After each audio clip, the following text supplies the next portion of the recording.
बताओ उसको कि देवरा बड़ा परेशान है, वो है, तुम बताओ उसको। बजा दीजिए ना, घर में छोटो कुछ हाँ बात करो बात करो। ऐसा आवाज़ आता है इसलिए सब आता है। चलो बात करो। अरे हाथ से कुछ इशारा करो कि बड़ा परेशान करता है सखी, क्या बताऊं।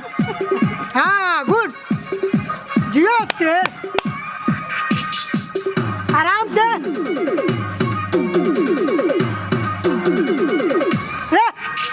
सखी रे रोज देवरे करेला बतर नहीं जानेला, सखी रे रोज देवरे करेला बतर नहीं जानेला, रहेला हरदम दूरे उदूरही से घूरे, न हमरो सामान मांगेला, न हमरो सामान मांगेला, सखी रे रोज देवरे करेला बतर नहीं जानेला। ज्यादा मत हिलाओ, ज्यादा मत हिलाओ। बतर नहीं जानेला, रहेला उत दूरे उदूरही से घूरे, न हमरो सामान मांगेला, न हमरो सामान मांगेला, सखी रे रोज देवरे करेला बतर नहीं जानेला, सखी रे रोज देवरे करेला बतर नहीं जानेला। बात करो, हिलाओ मत ज्यादा। बात करो बात करो, इशारा।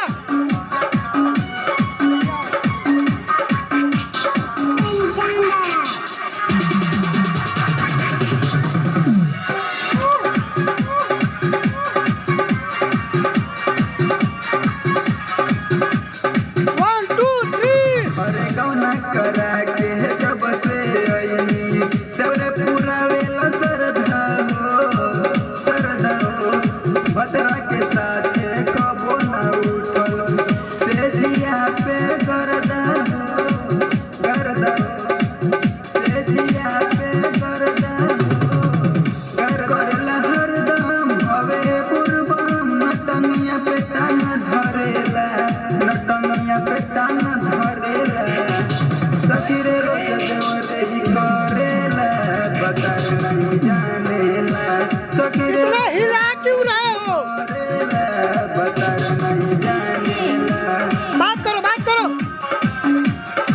हाँ बस ऐसे बात करो।